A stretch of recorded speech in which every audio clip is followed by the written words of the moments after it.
আমার বন্ধুগণ, সুতরাং ইব্রাহিম আলাইহিস সালাম দোয়া করলেন, আল্লাহ কবুল করে নিলেন। আল্লাহ রাব্বুল আলামিন সুন্দর সন্তানের জন্য তিনি সুসংবাদ দিয়ে দিলেন। এইবার সন্তান গর্ভে চলে আসলো। আসার পরে ভূমিষ্ঠ হয়ে গেল। ইব্রাহিম আলাইহিস সালামের ভালোবাসা বৃদ্ধি পেতে লাগলো।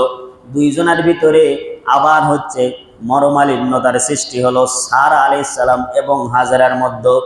আমি এক জমায় বলেছিলাম, মেয়েরা সব সহ্য করতে পারে, কিন্তু ওরা সতীন সহ্য করতে পারে না। স্বামীর ভাগ দ্বিতীয় কাউকে দিতে চায় না। চায় নাকি? কথা বলেন, চায়? জীবনেও চায় না। মনোমালিন্যতার যখন সৃষ্টি হয়ে যায়, আল্লাহ রাব্বুল আলামিন ইব্রাহিমকে বললেন, ইব্রাহিম দেখেন পরীক্ষা কারে কয়। ৮৬ বছর বয়সে আল্লাহ সন্তান দিলেন। আল্লাহ আবার অর্ডার করেন, এই সন্তান নিয়ে যাও, মক্কায় নিয়ে রেখে আসো। কোন জায়গায়? বর্তমানে মক্কায়। ফিলিস্তিন থেকে মক্কার পথ হচ্ছে মাত্র ১৫০০ কিলোমিটার। কত?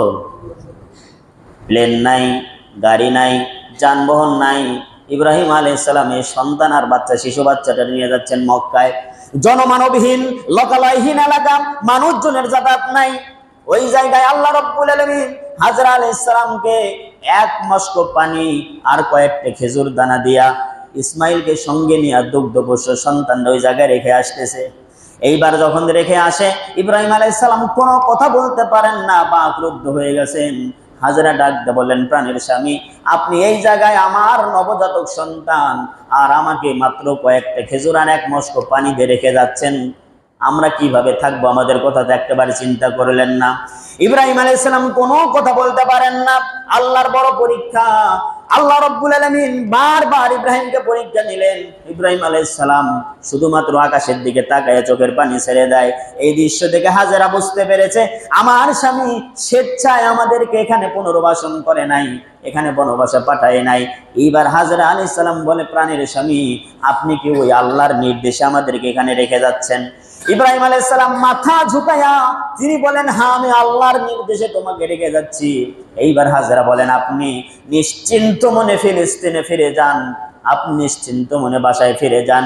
যে আল্লাহর হুকুমে আপনি আমাদেরকে এই জায়গায় রেখে যাচ্ছেন, জনমানবহীন, লোকালয়হীন, খাবারদারবিহীন এই এলাকায় রেখে যাচ্ছেন, আমি আল্লাহর প্রতি এতটাই বিশ্বাস রাখি, ওই আল্লাহ আমাকে আর আমার নবজাতক সন্তানকে পানিতে আর খাবারে মারবেন না। বলুন সুবহানাল্লাহ। রেখে আসলেন। আসার পরে ইব্রাহিম আলাইহিস সালাতু ওয়াস সালাম মক্কায় যখন রেখে আসলেন, বড় হচ্ছেন, তিনি বাসায় আসলেন। আসার পরে এই সন্তান তিনি রেখে আসছেন। বলেন তো, এই বয়সে আল্লাহ সন্তান দিছে, মন কি মানে? কথা বলেন, মানে? যারা চাকরি বাকরির জন্য বাইরে থাকে, সন্তান থাকে দূরে, গ্রামে গঞ্জে, চাকরি ততক্ষণ করুক, সবসময় মনটা ওই জায়গায় থাকে, আমার সন্তান কি বলতেছে, এরকমই তো নাকি? সন্তানের প্রতি আল্লাহ এমন মহাব্বত দিয়েছে, এই মহাব্বত না থাকলে এই পৃথিবীতে একটা সন্তান মানুষ হতো না, একটা সন্তান মানুষ হতো না, আল্লাহ যদি এই মহাব্বত না দিত। সুবহানাল্লাহ। ইব্রাহিম আলাইহিস সালাম প্রথম ব্যক্তি যিনি পায়ে হেঁটে ফিলিস্তিন থেকে ১৫০০ কিলোমিটারের পথ ৫ বার গেছেন। তাও সুবহানাল্লাহ বললেন না? কয়বার গেছে? কমপক্ষে ৫ বার। ইতিহাস থেকে পাওয়া যায় কমপক্ষে ৫ বার গেছে ইব্রাহিম আলাইহিস সালামকে দেখার জন্য, ইসমাইল আলাইহিস সালামকে দেখার জন্য, যে আমার ইসমাইল কি করতেছে, আমার ইসমাইল কত বড় হলো, আমার ইসমাইলের কি অবস্থা। বলুন সুবহানাল্লাহ। এইবার ইব্রাহিম আলাইহিস সালাম যখন, ইসমাইল আলাইহিস সালামের বয়স ১৩ বছর হয়ে গেল, ১৩ বছরের বাচ্চা বাবাকে যখন যায় কাছে, তখন কি করে? একবার ঘাড়ে উঠতে চায়, কান্দে উঠতে চায়, পেটের উপরে, বুকের উপরে উঠতে চায়, আনন্দ আত্মহারা, দীর্ঘদিন পরে গেছে। ইসমাইল আলাইহিস সালাম বাবাকে কাছে পাওয়ার পরে এইভাবে বাবার কাছে কাছে যায়। হাজরা আলাইহিস সালাম বলেন, এটা তোমার বাবা, পরিচয় করাই দিলেন, কারণ ওই যে শৈশবে রেখে গেছে, আর তো দেখা নাই, দীর্ঘদিন পরে দেখা। এইবার বাবাকে কাছে পাওয়ার পরে আনন্দ আত্মহারা। এইবার ইসমাইল আলাইহিস সালাম যখন বাবার সঙ্গে চলাফেরা করার বয়স হলো, তাফসিরের মধ্যে এসেছে ১৩ বছর বয়স, আল্লাহ অর্ডার করলেন, ইব্রাহিম তুমি তোমার সন্তানকে এবার জবাই করো। পরীক্ষা দেখেন কারে কয়। ইসমাইল আলাইহিস সালাম বাবার সঙ্গে যাচ্ছে, হাজেরাকে বললেন, হাজেরা রে, আমার সন্তানটারে সাজায় দাও, আমি নিয়ে যাই। হাজেরাকে যখন নিয়ে গেলেন, হযরত ইব্রাহিম ইসমাইল আলাইহিস সালামকে যখন নিয়ে গেলেন, যাওয়ার পরে ইসমাইল আলাইহিস সালামকে কুরবানি করবেন, পথের ভিতরে শয়তান বাধা দেয়। দেওয়ার পরে বলতেছে, ইসমাইল তুমি কই যাও জানো নাকি? কই যায়?